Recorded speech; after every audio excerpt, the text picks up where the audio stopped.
Assalamualaikum warahmatullahi wabarakatuh.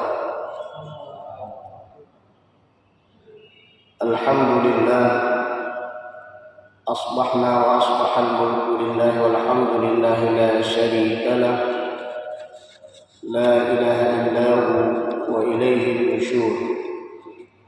Asbahna ala fitratil Islam wa kalimatil ikhlas wa ala dini nabiyyina Muhammad sallallahu alaihi wasallam wa ala millati abina Ibrahim hanifa wa ma kana minal musyrikin.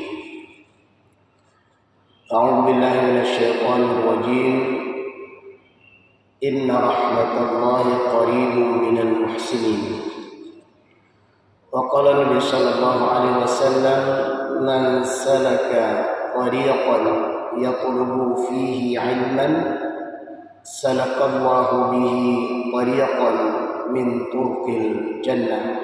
Rawahu Tirmidzi. Jamaah rahimakumullah, judul nasihat kita pada kesempatan subuh yang mulia ini, keutamaan menghadiri majelis ta'lim di masjid. Hadirin yang dimuliakan Allah Subhanahu wa taala, kita sangat berbahagia khususnya di Aceh. Masjid kita sangat indah, baik dari luar maupun di dalamnya, dan bahkan kita sangat nyaman dalam beribadah. Dan spesial khususnya di Masjid Istiqomah ini, pengajian ba'da maghrib dan ba'da subuh dan kajian-kajian lainnya, apalagi di bulan suci Ramadan,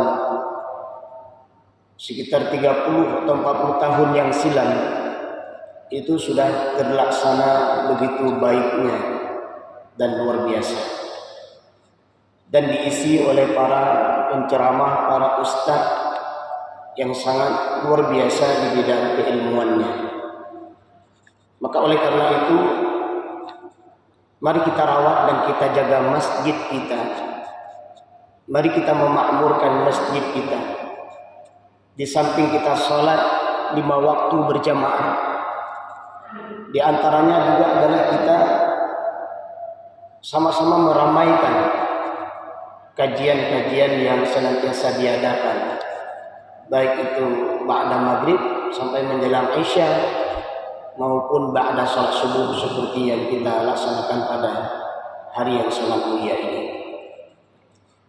Seandainya mereka mengetahui keutamaan dan fadilah daripada menghadiri majelis ilmu, maka mereka akan berebutan, akan pergi merangkak, walau dengan merangkak untuk menghadiri majelis ilmu. Karena begitu banyak hadis-hadis Rasulullah tentang keutamaan menghadiri majelis ilmu tersebut. Di antaranya pada kesempatan berbahagia ini kita melihat beberapa hadis Rasulullah sallallahu alaihi wasallam, bahwa Rasul menyebutkan mereka yang menghadiri majelis ilmu, maka bagi mereka dimudahkan jalan menuju kepada surga Allah Subhanahu wa taala.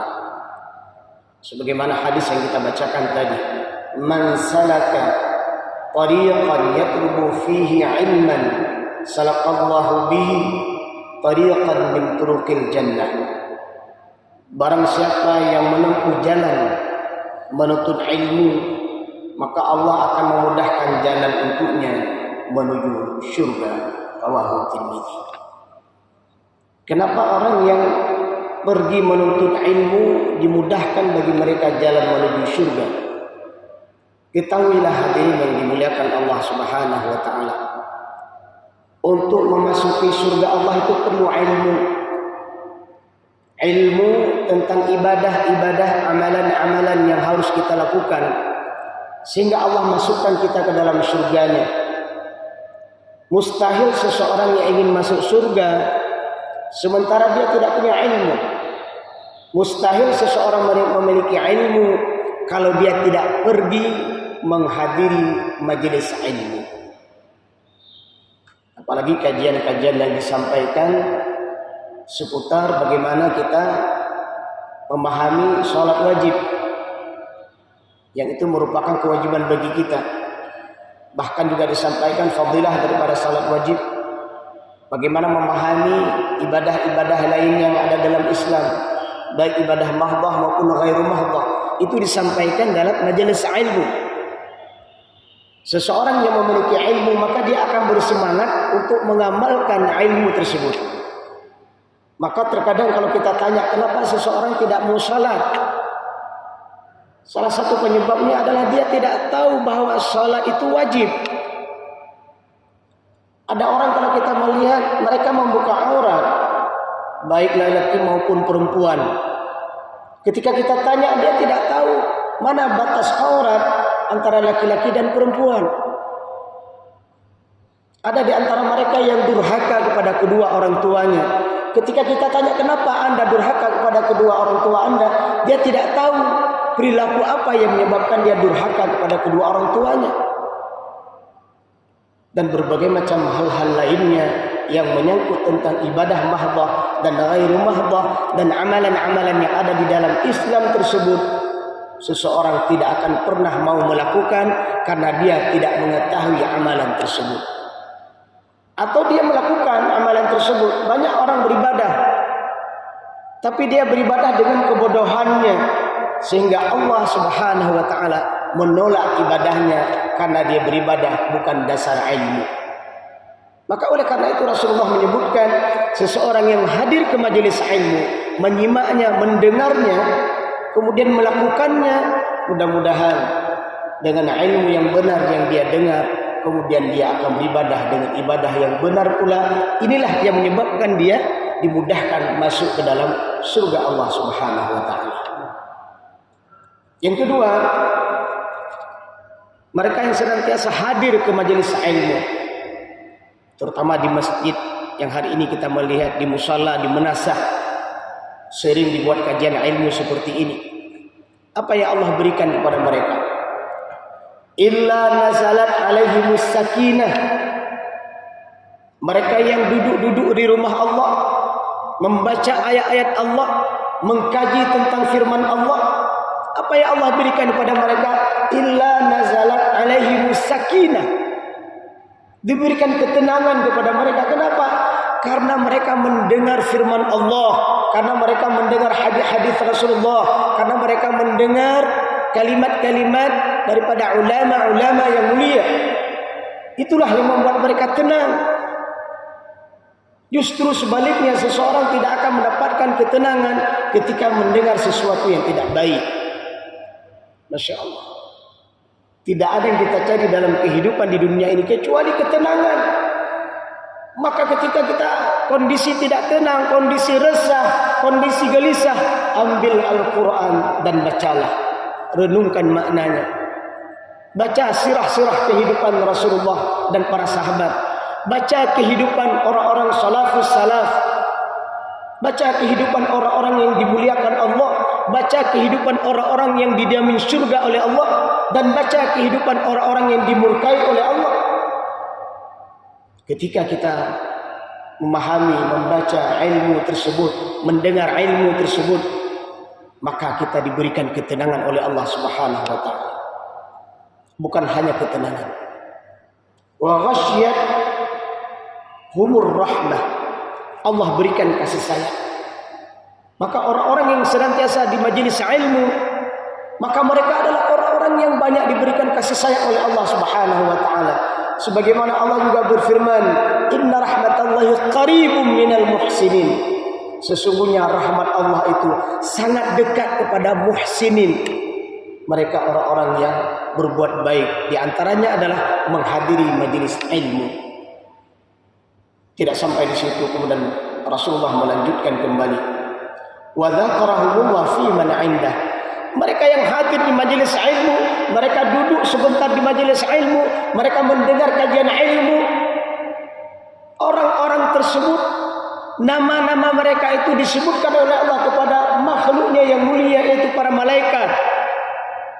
Sehingga malaikat memohon ampun kepada Rabb, kepada mereka yang hadir di majelis ilmu. Selanjutnya jamaah rahimakumullah, mereka yang hadir di majelis ilmu, Rasulullah menyebutkan mereka seperti orang yang berjihad fi sabilillah. Man dakhala masjidana yata'allama khairan aw yu'allimahu kana kal mujahidi fi sabilillah, rawahu Ibnu Hibban. Barang siapa yang memasuki masjid kami yang disebutkan di sini Masjidun Nabawi untuk mempelajari kebaikan atau mengajarkannya, maka ia seperti mujahid fi sabilillah. Masya Allah. Orang yang menyampaikan ilmu, orang yang mendengarkan ilmu yang disampaikan, kedua mereka diberikan kebaikan oleh Allah seperti mujahid fi sabilillah. Selanjutnya jemaah rahimakumullah, idza tawaddaa ahadukum fi baitihi summa atal masjid kana fi salati yarji'u hatta yarji'u. Orang yang hadir di majelis ilmu, maka kehadiran mereka itu, duduknya mereka itu seperti mereka dalam keadaan sholat. Jika seseorang berwudu dari rumah, kata Rasulullah, kemudian mendatangi masjid, maka ia terus dicatat sebagai orang yang sholat sampai dia kembali ke rumahnya. Masya Allah. Kita datang ke masjid setelah sholat, kita duduk mendengar pengajian, mendengar kajian ilmu, sampai kemudian kita sholat dan pulang ke rumah kita. Di waktu kita duduk seperti itu, mendengar majelis ilmu seperti itu, Allah catat sebagai pahala seperti mereka sholat. Dan selanjutnya yang terakhir, Rasulullah menyebutkan bahwa seseorang yang setelah selesai sholat di masjid kemudian menetap di sana hingga sholat berikutnya tanpa melakukan laghun, tidak melakukan yang sia-sia di antara keduanya, antara satu salat dengan salat berikutnya, maka Rasulullah menyebutkan akan dicatat amalnya la fi illiyin. Hadis riwayat Abu Dawud. Masya Allah. Amal soleh kita di majelis ilmu, di majelis ta'lim, amal soleh kita itu Rasulullah menyebutkan dicatat di la fi illiyin. Sebuah catatan amal nanti akan dibuka pada hari akhirat. Catatan amal yang tidak dikurangi sedikit pun amal-amal soleh kita tersebut.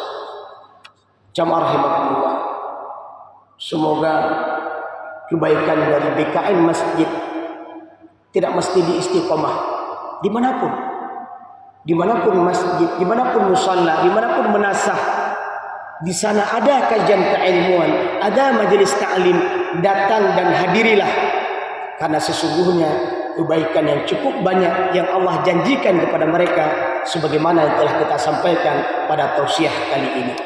Semoga bermanfaat, semoga kita menjadi pribadi-pribadi yang memakmurkan rumah Allah yang kita tinggal di sekitar masjid ini. Mari kita ramaikan, mari kita makmurkan rumah Allah ini dengan menghadiri majelis ta'limnya, majelis ilmunya. Semoga kita kelak menjadi penghuni syurga. Amin ya rabbal alamin. Subhanakallahumma wa bihamdik, asyhadu an la ilaha illa anta, astaghfiruka wa atubu ilaika.